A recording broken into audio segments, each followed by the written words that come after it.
Welcome to Salazar Art Nation. This is Frank.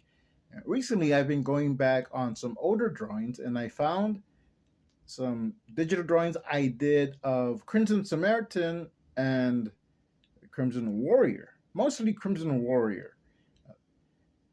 I've redrawn Crimson Samaritan on this channel. I've done new versions. I haven't done that many of Crimson Warrior, and there's a couple of uh, drawings that I found that when I saw them, like I need to redo those.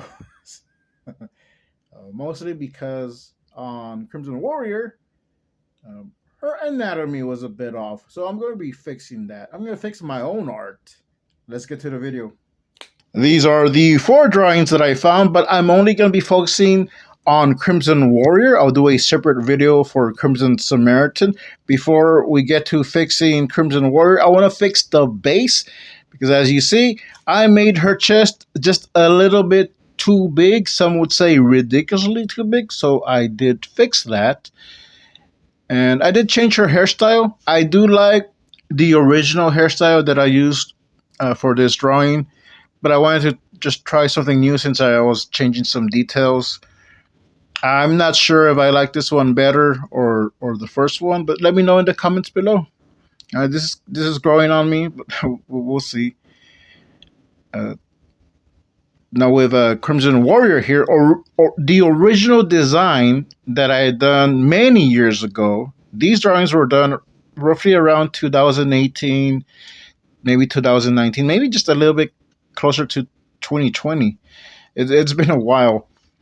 But the original design for Crimson Warrior, back before she had that name, she instead of a red coat, she had a red cape, and she did have that black bodysuit underneath.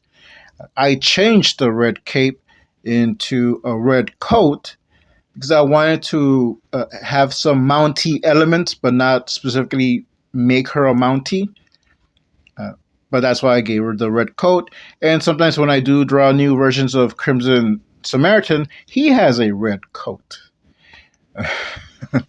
But sometimes I change it up. I did use a template to get the proportions correct, and I got that from Scott Circlin's Comic Maker Toolkit. It is completely free. So I used the turnaround for that, and I also used the halftones overlay. So I got those from Scott Circle. Again, absolutely free, and I used a font that I like using.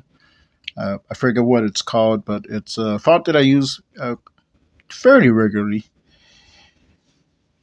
Now, what do you think about this version of Crimson Warrior? I think it's pretty cool. There you can see the original. And this is the second drawing of Crimson Warrior. I guess it will be the third, since the first was the base. So I did use the base that I redid to redraw this version of Crimson Warrior. And I like the hair, so I'm going to keep this type of hairstyle for this illustration. And what I'm going to do, instead of drawing the coat, I'm going to draw what she looks like without the coat. So it's a different illustration. But I do like the way that she looks without the coat. Maybe sometimes when she's fighting, she'll have to take the coat off, but she still has the red mask. Now the bodysuit is black and with the red maple leaf in the center. I think that looks pretty cool. She kind of looks like a Canadian Black Widow, but that that wasn't what I was going for. But I don't think it looks bad. But she's no longer Crimson Warrior. So I changed it to red, and the maple leaf in the center is black. I do like both versions, so I might alternate. Let me know what you think in the comments below. Stay creative and check out my Instagram for updates.